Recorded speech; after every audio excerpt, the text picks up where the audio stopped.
This program is rated PG. It contains themes and scenes which may not be suitable for very young audiences. Parental guidance is advised.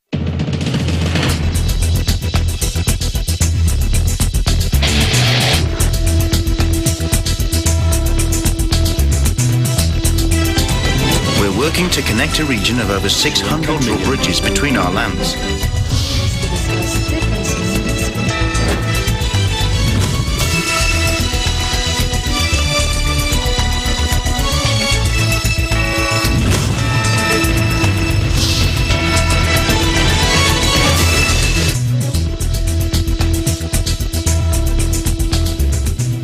Hello, I'm Alma Angeles and welcome to ASEAN in Focus on today's headlines.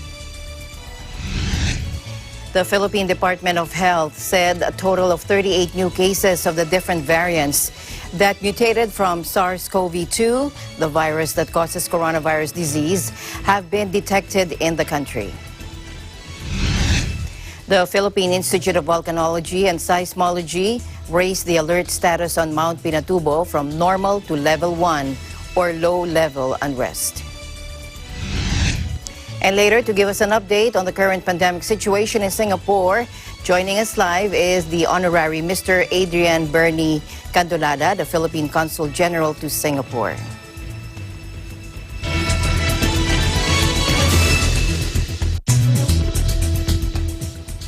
First, in the country, a total of 38 new cases of the different variants that mutated from SARS-CoV-2, the virus that causes COVID-19, have been detected in the country, according to the Department of Health. Of these 38 cases, 6 were of the B1351 or South Africa variant, 30 of the B117 or UK variant, and 2 cases with mutations of interest, all found among the 8th batch of 350 samples sequenced by the University of the Philippines, Philippine Genome Center or UPPGC. Out of the 6 South African variant cases, the DOH said 3 were local cases, 2 were detected from returning overseas Filipinos, and 1 case where the location is still being verified. To date, they said there are already 48 countries with reported cases of the B1351 variant. While there is no evidence that this variant causes more severe disease, the pattern of mutations within this variant suggests higher transmissibility and may have an impact on vaccine efficacy, according to the DOH in a statement. The 3 local cases were reported as residents of Pasay City, whose samples were collected between January 27 and February 13 this year. Of these 2 cases, a 61-year-old female and a 39-year-old male are active cases being managed by Pasay City, while the 3rd local case, a 40-year-old male, has already recovered. On the other hand, the 2 ROFs, or returning overseas Filipinos, arrived in the country from UAE and Qatar. Their statuses are currently being verified. Moreover, the DOH is currently verifying if the 6th case is a local case or an ROF, according to the DOH. Some 30 new cases of the UK variant were detected, with 20 cases detected among ROFs, 3 local cases, and 7 still being verified.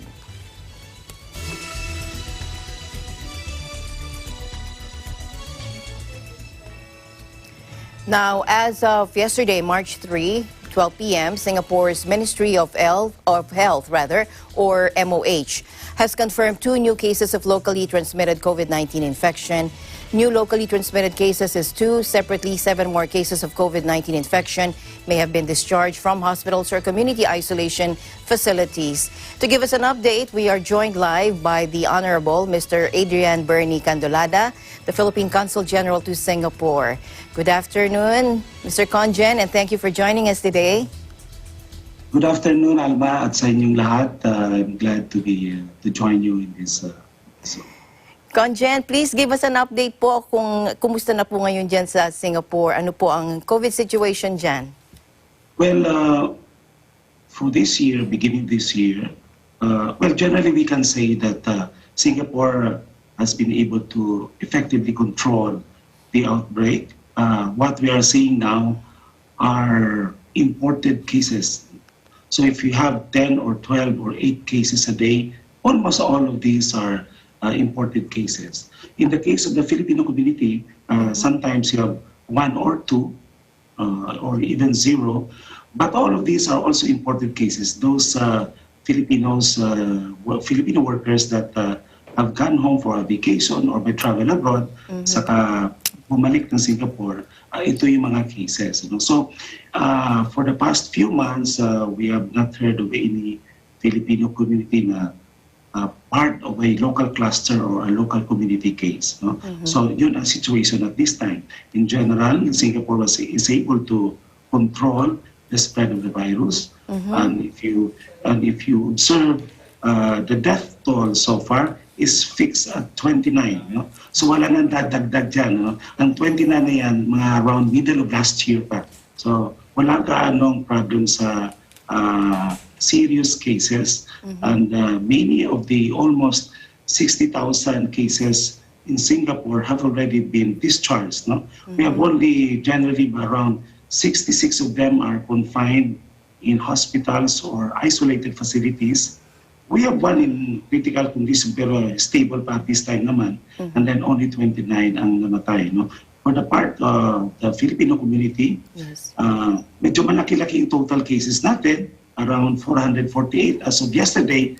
But pito na lang dyan ang nasa confinement or nasa isolation. So the rest have been discharged na rin. So yun ang situation at this time.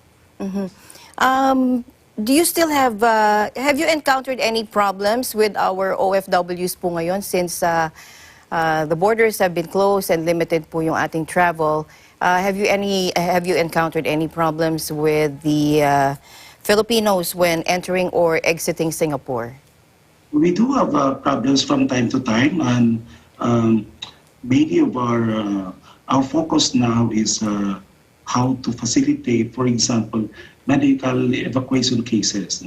We have one or two or three or serious cases of Filipino workers confined in the hospitals and are being advised by the doctors that they can go home to be waiting arms of their families in the Philippines.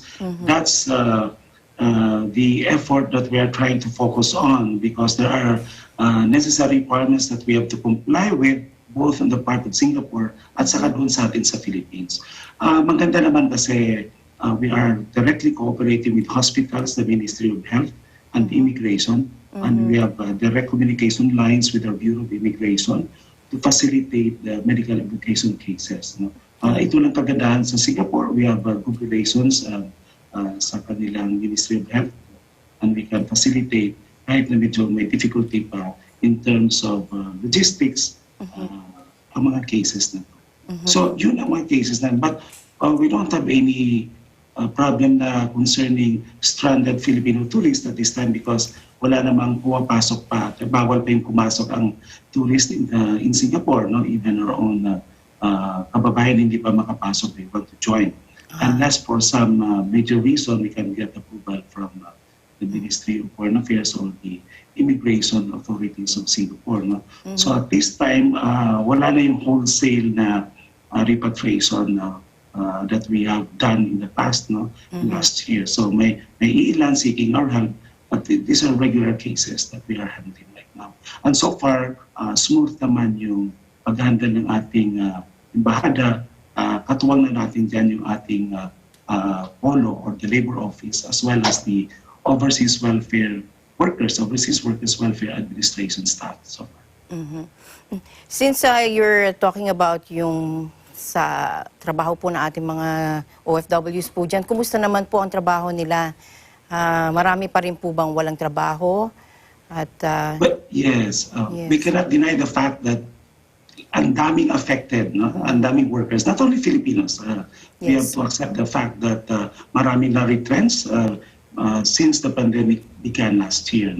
In fact, the first 4 months or 5 months last year of the public health crisis that we experienced, the Ministry of Manpower of Singapore already estimated that almost 150,000 foreign workers have been affected. So karamihan dyan, marami din dyan mga Filipino workers natin. In fact, along the our embassy was able to facilitate the repatriation of at least or more than 2,500 Filipino workers, seafarers included dyan, through special flights.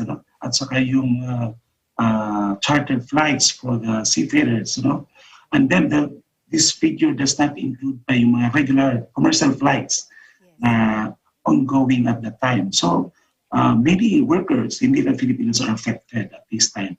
And then the second factor there is that even pre-COVID, there is already a policy of the Singapore government to more or less reduce the number of foreign workers in Singapore. That is a multi-year program that is being implemented because there is a policy for Singaporeans to take over some jobs that are being held by foreign workers. So karamihan na affected dyan would be yung mga tinatawag nating S-pass holders, yung semi-skilled. And many of our workers are in this sector. We are talking about Filipino workers in the service industry, hospitality, yan. Marami yan. Mga waiters yung magmaman ng mga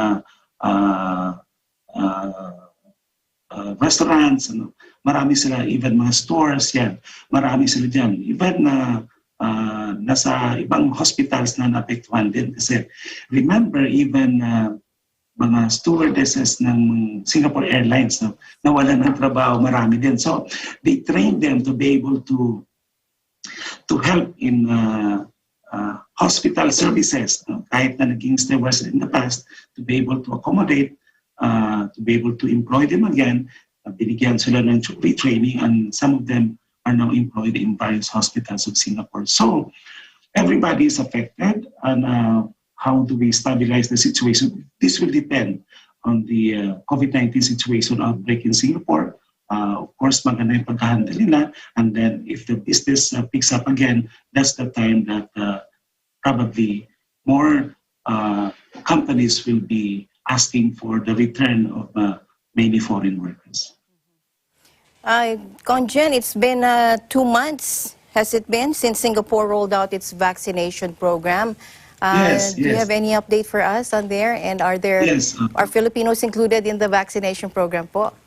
Well, definitely Filipinos are included for as long as they belong to the priority group.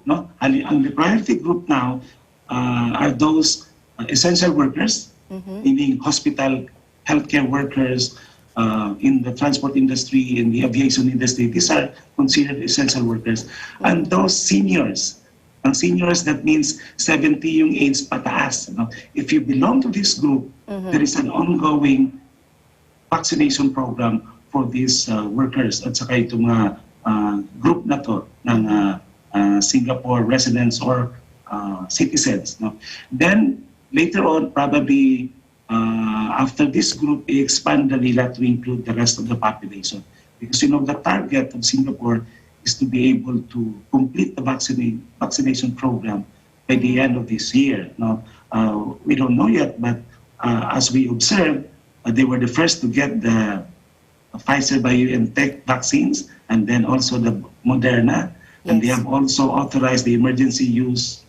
I mean, those two vaccines are already approved for utilization, and they have also already received a number of Sinovac vaccines at this time, although the emergency use authorization has not been given yet at this time. So the ongoing vaccination program is underway. Maganda naman yung kanilang pag-implement ng vaccination program. Okay, on the part of the Philippine workers here in Singapore, meron tayong programa na mapaintindi natin ng ating mga kababayan how important vaccination is at this time. So on March 14, in partnership with the Ministry of Health, we will be having an online briefing, at least para malaman nating kababayan dito sa Singapore ano yung programa ng Singapore government for migrant workers, saan sila papasok, kailan sila magsisimula, at saka ano yung benefit kung ikaw ay nakakuha ng vaccine.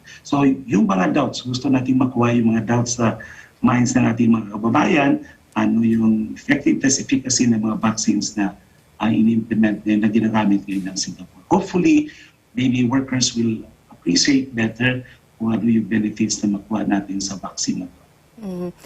Do you have will you give the link po para maka-tune in po sila sa inyo at ma-inform po yung ating mga kababayan?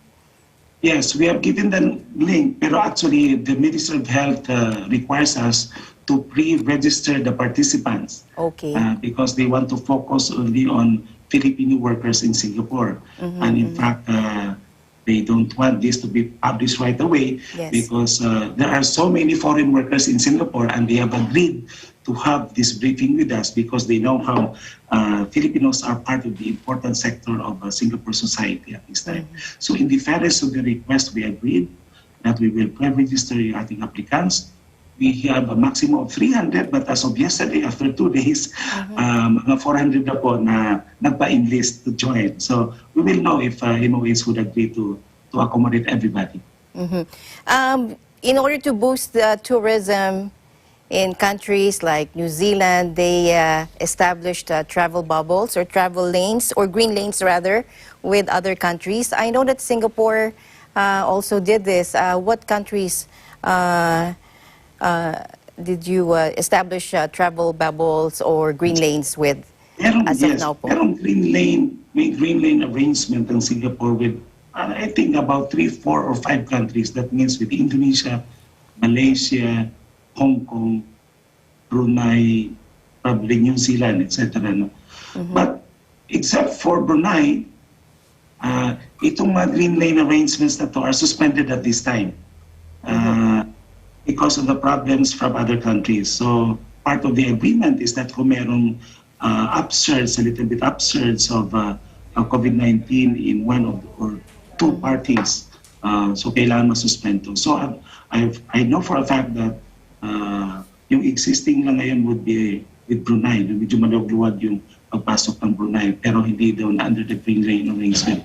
Singapore and Indonesia suspended din ngayon, as far as I know, and then Malaysia also suspended. Also Hong Kong, there was supposed to be a inaugural flight for tourists coming from Singapore to travel to Hong Kong. But eventually it was cancelled, and so this time I haven't heard na na-renew na yung flight na yun. So the travel bubble at this time is still suspended except for one country. Probably this is Brunei. What about Singapore's economy po? How is it coping now with 2 months of vaccination and slowly opening up? Kumusta naman po dyan? Yes. Well, Singapore has also been affected by this COVID-19 pandemic. In fact, yung kanilang GDP talagang bumagsak din last year, around 5.8, ng negative territory sila ngayon at that time. But towards the 4th quarter last year, they were able to recover a little bit. No? So the projection now is that they probably would have about 4 or 6% growth rate for 2021. Now, this is not to say that everything has been normalized or to say na naging normal na economy. The restrictions are still there. No? But Singapore is beginning to reopen some essential services and the economy is picking up. No? So hindi na kagaya before na hirap ka talaga. No? Kahit na mag-grocery, ang haba ng pila. Ngayon, because of the safe management measures in place, napaka-smooth yung implementation. Everybody is cooperating, so you always expect if you go to a grocery, may pila dyan, may social distancing. So the economy is trying to open up, pero under certain controlled environment, hindi pa fully, because nasa phase 3 pa yung Singapore, it's not fully open, but the economy is picking up. No, you can dine outside with 7 of your colleagues, up to maximum of 8. You can accept visitors also up to about 4 or 5 in your house. So there are already, this is part of the safe management measures at this time. So basically, hindi na, unlike last year na talagang malakas yung restrictions, ngayon medyo maluwag-luwag na under phase 3. Sir, baka you have any message for our viewers right now who's watching you? Baka may mensahe po kayo. Thank you. Salamat, Alma. Of course, we want to convey our our thanks to the Filipino community in Singapore. Lalo na kasi they were very cooperative all along at this time. We expect them to be cooperative with the host country in terms of compliance with the safe management measures. At this time, dalawang basic pa rin ang part of these measures ay yung pag-wear ng face mask wherever you are, especially outside your residence, at saka yung social distancing that is being observed. And we are happy that our community has been cooperative in implementing, in observing these rules implemented by the Singapore government. So the other message that we want to impart is that let's be hopeful. We know how difficult it is for many of our workers, especially those who unfortunately lost their jobs. But in the end, if Singapore recovers because of the cooperation of its citizens, including residents and even migrant workers, the economy will again kick in. It recovers, and it will be open to more jobs for migrant workers, including Filipinos. So let's be hopeful, and hopefully we will see the positive side after Singapore has recovered fully from this pandemic. Maraming salamat po sa mga Filipinos, Filipino community, as well as nakikinig sa ating lahat ngayon araw na to. Maraming salamat. Thank you very much for updating us on the situation there, Honorable Adrian Bernie Candolada, the Philippine Consul General to Singapore. On behalf of Eagle Broadcasting Corporation, maraming salamat po. It's been a pleasure. Ingat po kayo. Thank you so much.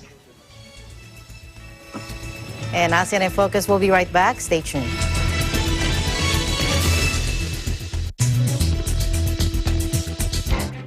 Events happen around us all the time. In our community, in our country, around the world. Events that affect people, move communities, or simply inspire us. Interesting events that people need to know. In these interesting times, we continue to be a competent partner in delivering news about these events. Fast, accurate, balanced. Eagle News, because we live in interesting times.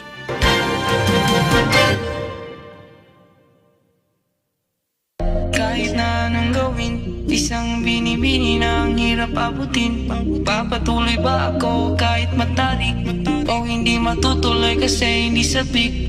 Pero ikaw na, ikaw na, ikaw na. Ikaw na nga ang gusto ko nila, diba? Ikaw na, ikaw na, ikaw na. Sorry pero trotropahin na kita. Hi, I'm Adrian at sama-sama tayong mag-hashtag Soundtrip and Chill sa Letters and Music every Saturday and Sunday at exactly 1 p.m. only on Net 25.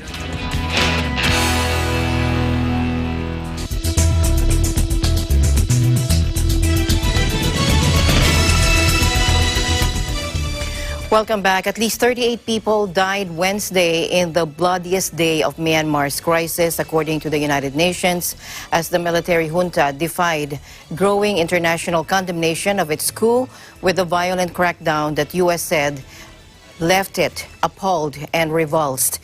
Now, the UN told reporters in New York that they had warned Myanmar's deputy military chief So Win of the potential for firm action. Let's listen in.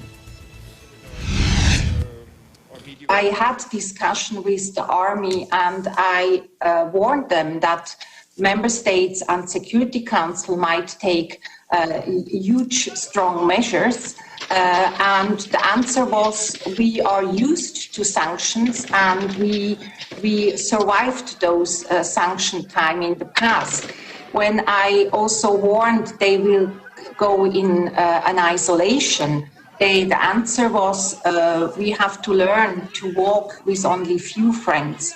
So I think we have really the member states have to take very strong measures. But my role will be also to continue the dialogue also with the army, because I think we can only stop this in a dialogue.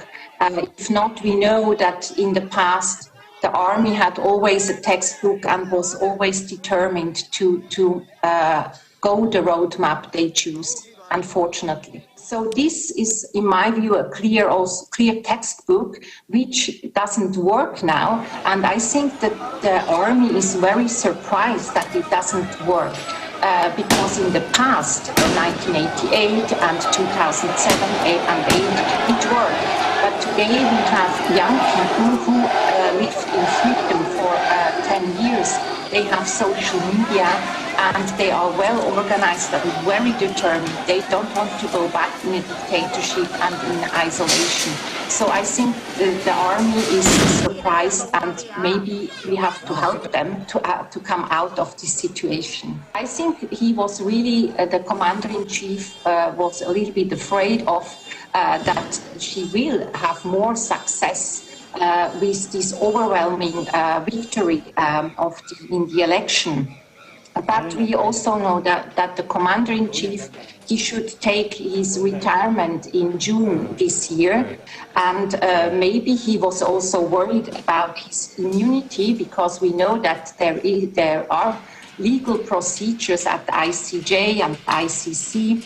But at the end, my opinion is it was definitely about power, and because they had the real power and they don't want to lose this power. It hits the stability of the region because if we know that the ethnic armed organizations are determined not to allow this to continue, and they also said that they suspend the dialogue with the Tamado, then and if both sides will start to use violence, then we have a situation of a real war in Myanmar, which is in nobody's interest, not for the people but in Myanmar, but also not for the region. So I hope that China will realize that it will be important to work together, but also for Russia. So I really hope that this unity will be upheld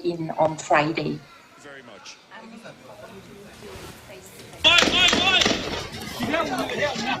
International pressure is mounting. Western powers have repeatedly hit the generals with sanctions. Britain has called for a United Nations Security Council meeting on Friday. And after Wednesday's deaths, the U.S. said it was considering further actions. But the junta has so far ignored the global condemnation, responding to the uprising with escalating strength. Earlier, AFP recorded at least 17 deaths across Myanmar on Wednesday, with Monhua in the central Sagaing region registering at least 7, according to a doctor. Meanwhile, Save the Children said in a statement that 4 children were among the dead, including a 14-year-old boy who Radio Free Asia reported was shot dead by a soldier on a passing convoy of military trucks. The soldiers loaded his body onto a truck and left the scene. Medics also said they saw 2 other individuals being dragged away by security forces, but could not confirm if they had died. On the outskirts of commercial hub Yangon, at least 6 demonstrators died, according to a rescue worker and local journalists, as protesters blocked major roads. Near the famed Sul Pagoda intersection, protesters pasted printouts of junta leader Min Aung Hlaing's face on the ground, a tactic aimed at slowing down security forces who will avoid standing on the portraits. In Mandalay, Myanmar's second-largest city, 2 demonstrators were killed. A doctor confirmed to AFP, adding that one of the victims, aged 19, was shot in the head. Another 19-year-old protester died after being shot in Salin. In a demonstration in Mingyan turned deadly when security forces fired against protesters carrying red home shields emblazoned with the 3-finger salute, a symbol of resistance. Several medics confirmed a young man was gunned down. Local media in northern Kachin state also reported similar scenes of violence.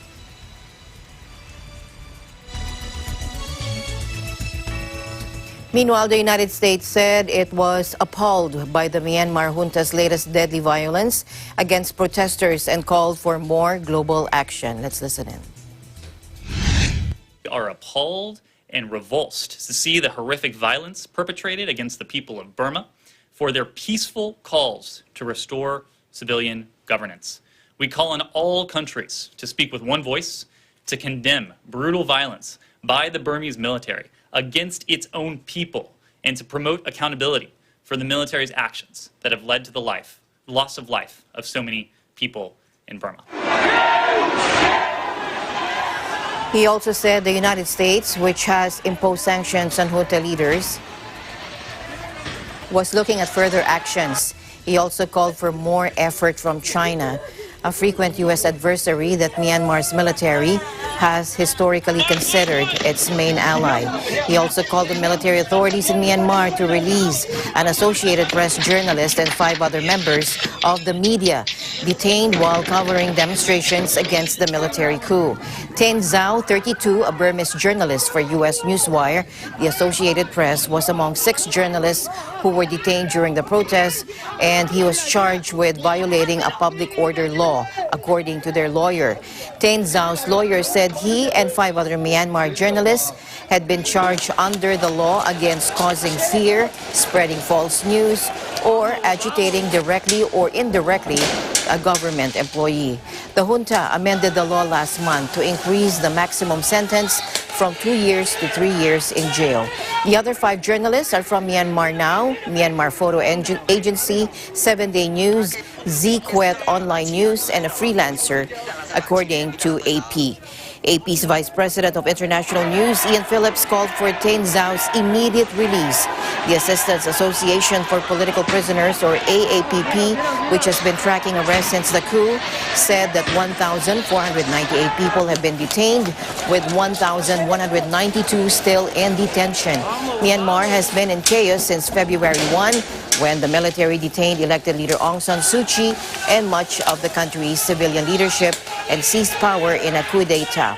The military justified the takeover with unsubstantiated claims of voter fraud in the November 2020 election that returned Aung San Suu Kyi's National League for Democracy to power in a landslide.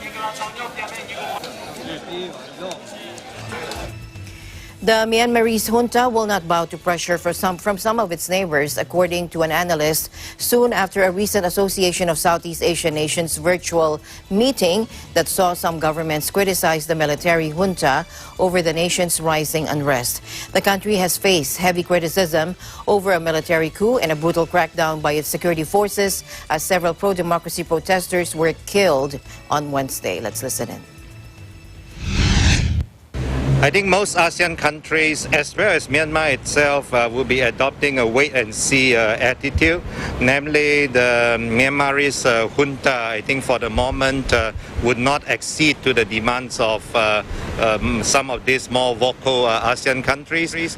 They are going to wait and see whether, for example, the sanctions are going to be imposed on the country by the greater economic powers. And if that is not forthcoming, I think the junta would likely continue with the rule for some time to come. It was not so long ago, I think the international community was condemning Aung San Suu Kyi for not taking action to protect the Rohingya people and so on.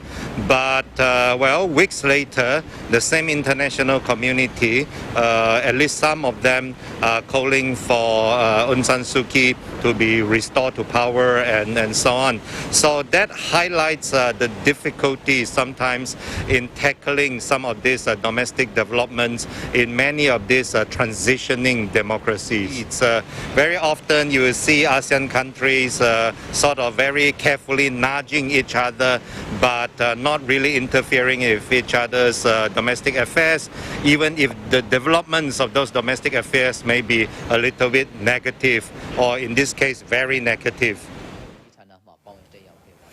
The junta has ignored global condemnation, responding to the uprising with even more escalating force and security forces using lethal force on demonstrators again. Now, today's violence, or yesterday's violence, came after the foreign ministers of Southeast Asian nations, including Myanmar's junta representative Wuna Maungwin, discussed the crisis at the virtual meeting. After the talks, Indonesia's Retno Marsudi expressed frustration over the junta's lack of cooperation, and Singapore condemned the use of lethal force. Meanwhile, thousands attended 33-year-old Lin Win Oo's funeral. He was shot dead during clashes with security forces on February 28 in Myanmar's southern coastal city of Dawei. Take a look.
To other news now, the Philippine Institute of Volcanology and Seismology, or PHIVOLCS, raised the alert status on Mount Pinatubo from normal to level 1 or low-level unrest. The increasing number of volcanic earthquakes observed has prompted PHIVOLCS to raise Mount Pinatubo's alert status, according to Director Renato Solidum Jr. in a radio interview. Since January 20 this year, PHIVOLCS has recorded 1,722 imperceptible earthquakes with magnitudes of 0.5 to 2.8 beneath the Pinatubo edifice. The daily volcanic quake average in alert level 0 is below 5. Imperceptible earthquakes are volcanic seismic activities that are not felt, according to Solidum. PHIVOLCS Pinatubo Volcano Bulletin issued on Thursday said all earthquakes recorded are associated with rock fracturing processes. Slight increases in the temperatures of monitored fumaroles or gas vents were recorded, but other characteristics such as acidity remain unchanged. PHIVOLCS also mentioned in this bulletin. Director Solidum said that while Mount Pinatubo would not erupt soon, residents must still take precautions as this data only shows there is volcanic activity. Locals near the erupting Mount Sinabung volcano cleaned the buildings and vehicles as a spectacular column of ash and smoke is blown thousands of meters into the sky. Take a look.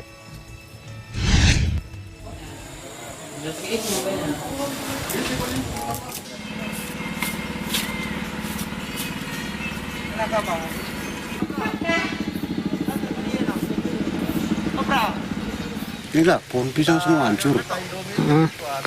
Nggak bisa lagi menghasilkan itu, gimana pun nggak bisa lagi. Kurang tahu juga kita, karena baru bangun datang terus api ini keluar kita. Abu semua. Abu semua ya Pak ya? Inilah.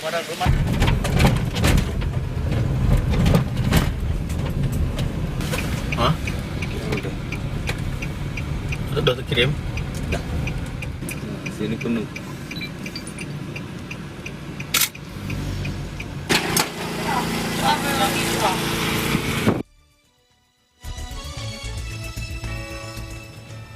Meanwhile, the Philippines is scheduled to receive the coronavirus disease or COVID-19 vaccines from the United Kingdom's AstraZeneca. The Philippines was supposed to receive it on March 1, around 525,600 doses of the shots developed by AstraZeneca under Vaccines Global Access Facility or COVAX. Let's listen in. May mga karagdagang vaccine na rin na darating po mamayang gabi sa NAIA Terminal 3. We expect 487,200 doses of the AstraZeneca vaccines to arrive later. And these comprise the first round of allocated doses via the WHO COVAX facility. At this point, we acknowledge that we have countrymen who still have reservations about receiving vaccines. But we believe that our kababayan should take their cue from the doctors, nurses, and medical personnel who have received the first doses of the vaccine. Naiintindihan po natin ng ating mga doktor at ng ating mga nurse ang kahalagahan ng pagbabakuna laban sa COVID-19. Government will mobilize all its resources to secure supplies of these vaccines and to roll them out at the soonest possible time. The Philippines is set to receive about 44 million doses of the vaccine allocated by the COVAX facility within the year, and the country is also expected to have access to up to 9.2 million AstraZeneca vaccines. On Sunday, President Duterte led the turnover ceremony for 600,000 doses of Sinovac Biotech's CoronaVac vaccine donated by China to the country. The government's goal is to vaccinate 50 million to 70 million Filipinos by the end of this year.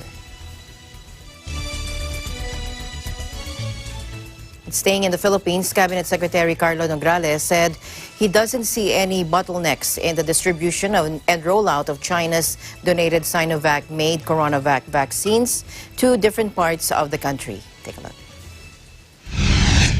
Hindi naman, wala naman delay. That's just a report of where we are now. In fact, today, tomorrow, the day after, the next day, tuloy-tuloy pa rin yung pagro-rollout natin at pagde-deliver. So in terms of bottlenecks, wala naman kaming nakikitang bottlenecks. In fact, ang instruction nga po is as soon as it is delivered to already begin the inoculation and vaccination process. Do not wait anymore for us. Yung pagpupunta nang namin sa mga hospital at nagkakaroon tayo ng mga seremonyas, those are just ceremonial kumbaga vaccinations. But even before the ceremony, even before that symbolic na pagtuturok, nagkakaroon na po ng vaccination doon.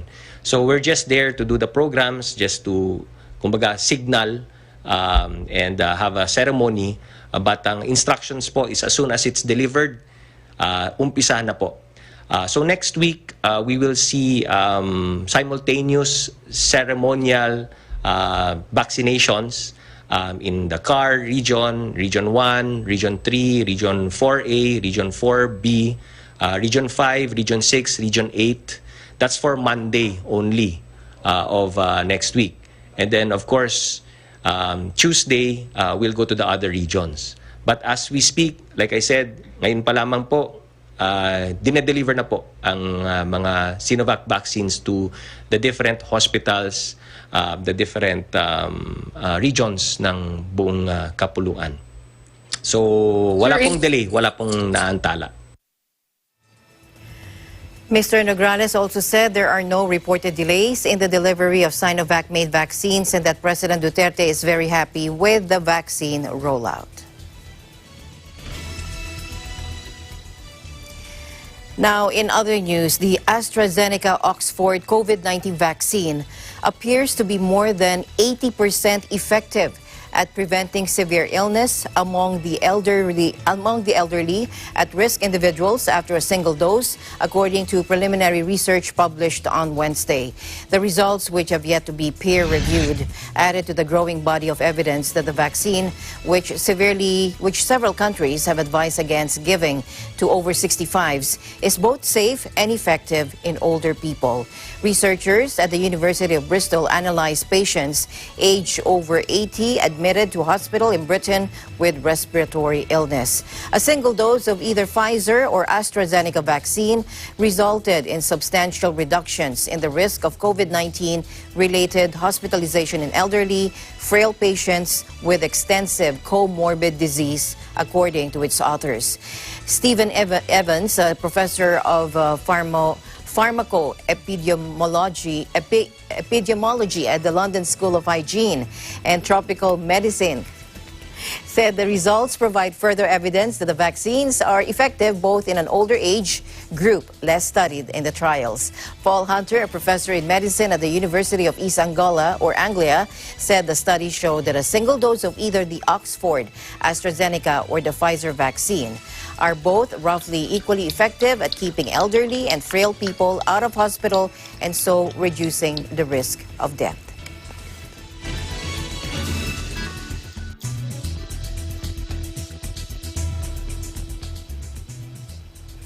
ASEAN in Focus will be right back. Stay tuned.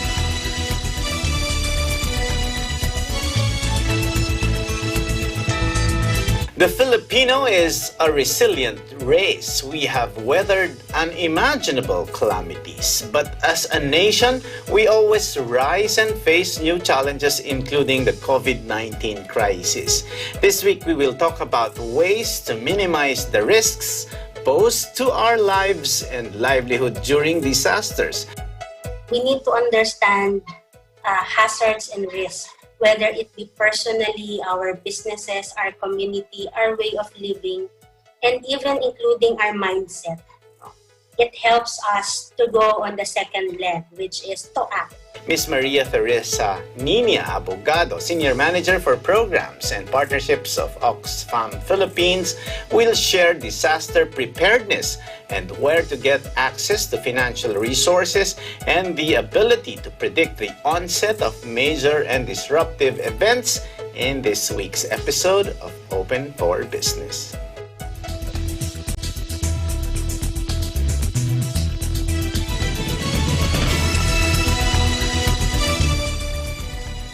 Asian investors retreated as the roller coaster ride on global markets continued, with fears over inflation winning the tug of war with vaccine optimism on Thursday.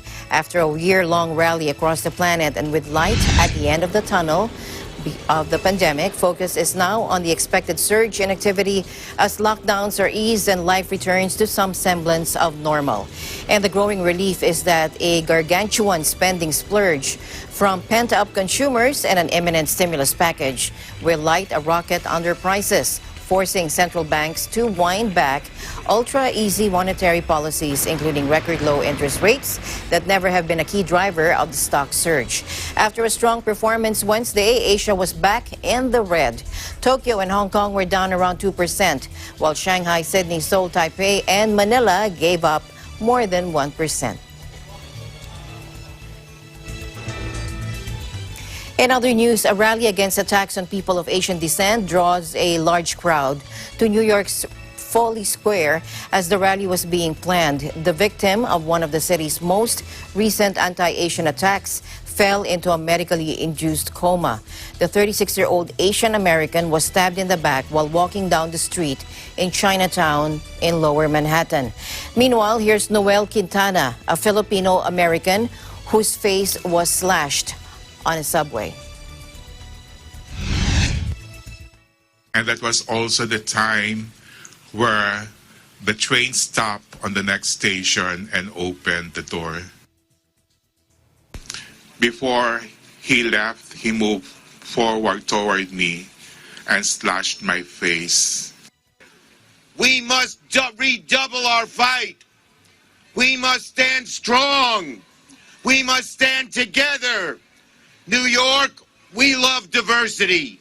We know the more of us who are together from every different background and race and creed and color and orientation and gender, the stronger we are. Anyone who commits an act of hatred against the Asian American community will be found, will be arrested, will be prosecuted.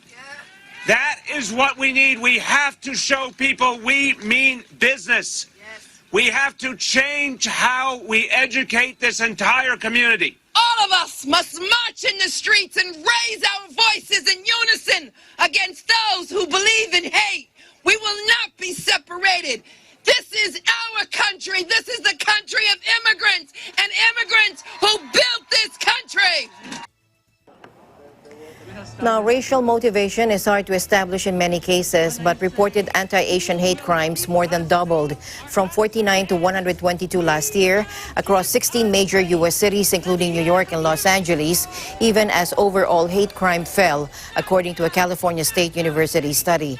The report looked at events categorized as criminal in nature and showing evidence of ethnic or racial bias using preliminary local police data. It aligns with another study from the Stop AAPI hate advocacy group showing more than 2,800 incidents of racism and discrimination, including non-physical forms targeting Asian Americans, and reported online across the U.S. between March and December last year. A report from the United Nations found that there were more than 1,800 racist incidents against Asian Americans from March to May of 2020. What do you believe is fueling these attacks?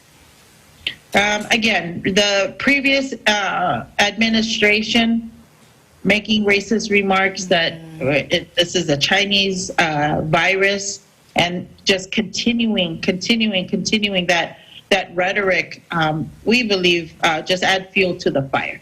That we had to be the scapegoat. And then the reaction for those that follow that message is who's attacking our community.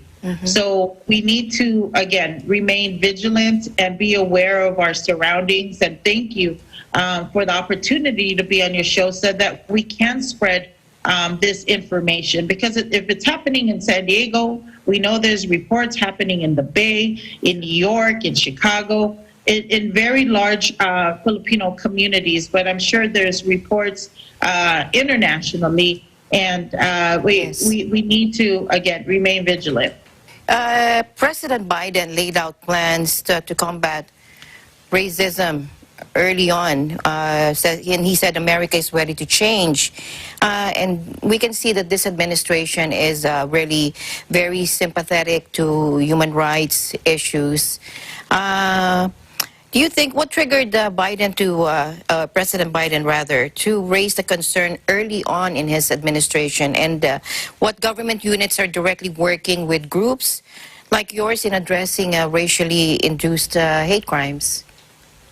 Well, I think the fact that he's listening to his constituency, not only here in San Diego, but throughout the United States, we are pleading for help, and I believe he is listening to that. We need disaggregated data so that we can learn if we are actually moving the needle. Are we moving in the direction that we need to? Are we able to access resources like the vaccine to testing and treatment? Here in San Diego, we are working with the county Health and Human Services Agency. We're working with our local municipalities, our mayors, our county board of supervisors, our state assembly and Congress, all levels of government. And it has to start from the top. So starting with President Biden, recognizing the Filipino and Asian Pacific Islander community is very important. Again, we need to make sure from the top down that we know that we are in the community, that we are afforded the programs and services on all levels.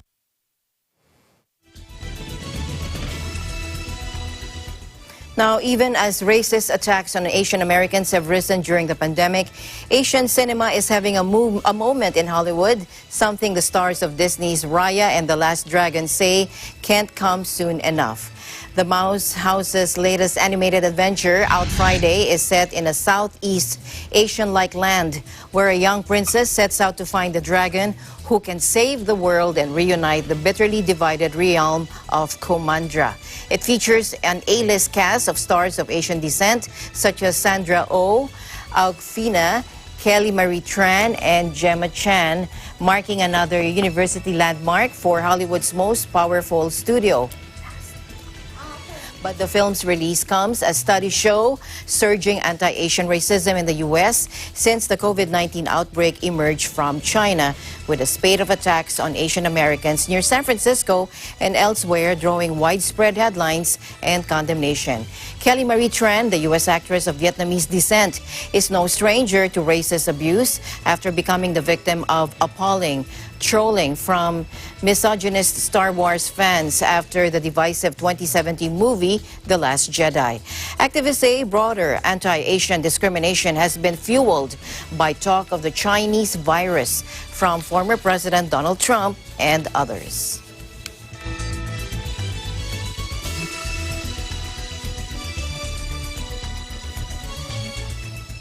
And that's all the time we have for you today. That is the latest news in the Southeast Asian nations.